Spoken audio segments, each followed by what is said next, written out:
After the dust settled and the battle was won, there was still one crucial task left for the Roman legions: cleaning up. We're not talking about just gathering weapons and counting the dead. There were methods, rituals, and surprising practices that went beyond what you might expect from an ancient army. From how they handled their fallen comrades to what they did with enemy soldiers, the aftermath of Roman battles reveals a side of warfare most of us have never considered. But here's the real question: how did they manage to keep their empire moving forward, one bloody battlefield at a time? Stay with us. Efficient medical response and treatment of the wounded. After a fierce battle, the chaos on the battlefield was overwhelming. But the Romans had a plan. They organized medical corps, which were groups of soldiers trained specifically to rescue and treat the wounded. Imagine the scene: brave medics rushing into the fray, dodging arrows and debris, all to save their comrades.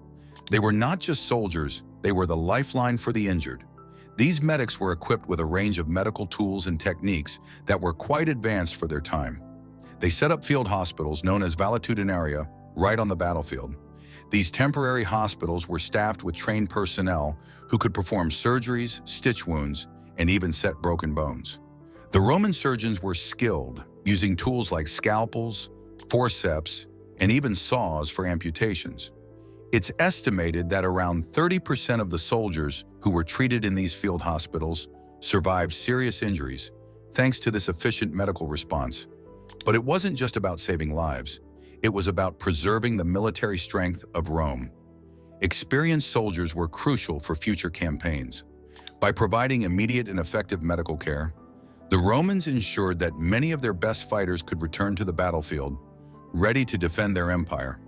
Picture this: a wounded soldier lies on the ground, and a medic swiftly applies a bandage, stabilizing his condition before carrying him to the valetudinaria. The camaraderie and dedication in these moments were vital in maintaining morale among the troops.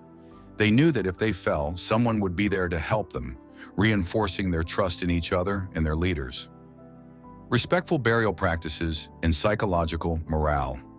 When it came to their fallen soldiers, the Romans had a deep cultural belief in honoring the dead.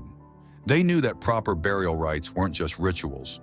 They were essential for maintaining discipline and morale within the ranks. Imagine a battlefield where, amidst the ruins, medics and soldiers carefully laid their comrades to rest. This act of respect reinforced the bond among the troops, reminding them that each life lost was valued. One powerful example comes from the Battle of Teutoburg Forest in 9 AD. After a devastating defeat, Roman soldiers took the time to bury their fallen comrades with dignity.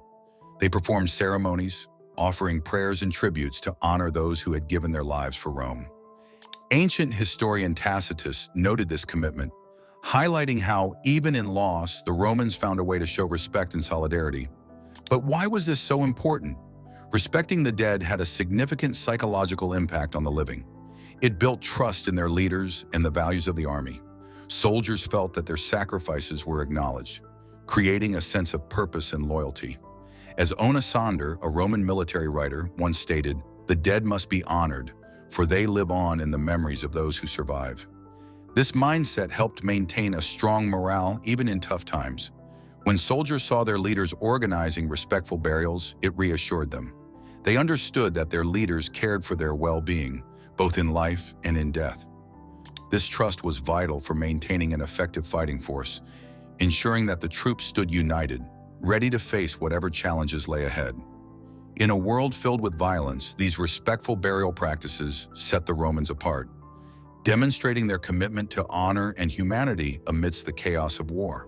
Systematic looting and resource management.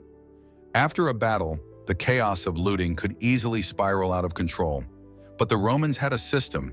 They imposed strict regulations on looting to keep things orderly.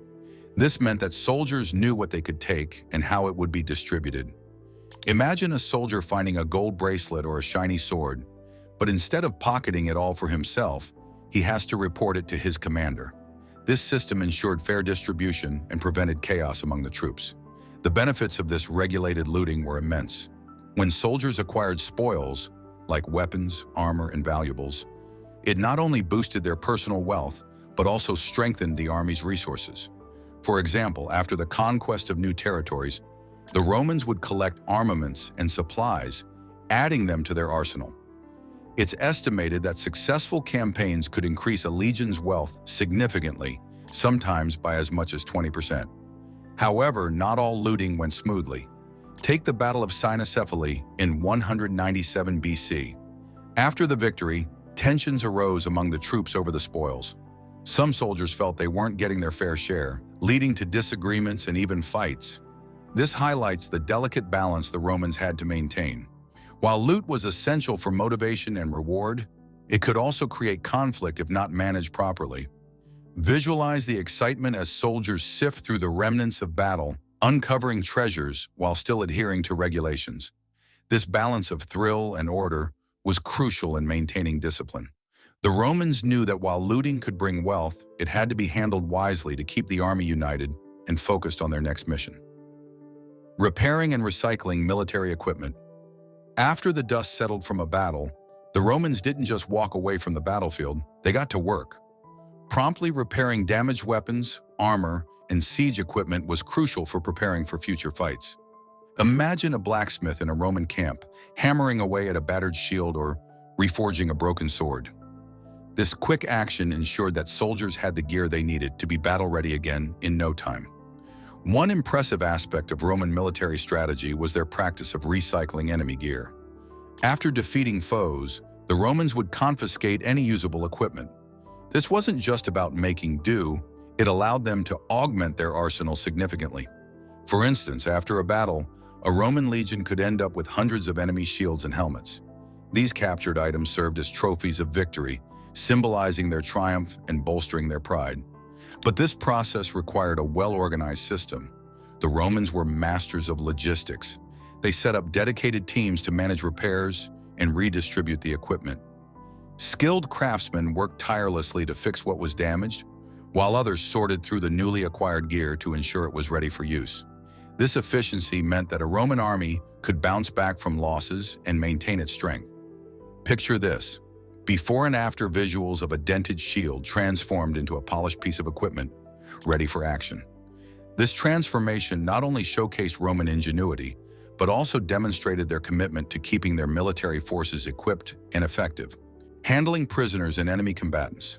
Once the dust settled after a battle, the Romans faced another challenge: handling their prisoners. They had a unique way of categorizing captives, which made a big difference in how they were treated. For instance, noble prisoners, skilled soldiers, and common fighters each received different treatment. Nobles might be kept for ransom, while skilled soldiers could be recruited into the Roman army. Common soldiers, however, often faced harsher conditions. This system helped the Romans maintain order and maximize their resources. When it came to high-ranking captives, the Romans were shrewd negotiators. They understood the value of a noble prisoner, and ransom negotiations were common. A famous example is the capture of the Gallic leader Vercingetorix after the siege of Alesia. The Romans used him as a bargaining chip, and his eventual execution sent a strong message to other would-be rebels. These diplomatic maneuvers helped secure Roman power while minimizing bloodshed. However, not all captives were treated with such care. A darker side of Roman warfare involved enslaving defeated enemies. Many captured soldiers and civilians found themselves sold into slavery or forced into labor. This practice enriched the Roman economy, but left deep scars on the lives of the vanquished. It's estimated that during certain conquests, a significant portion of the population ended up enslaved, forever altering their communities.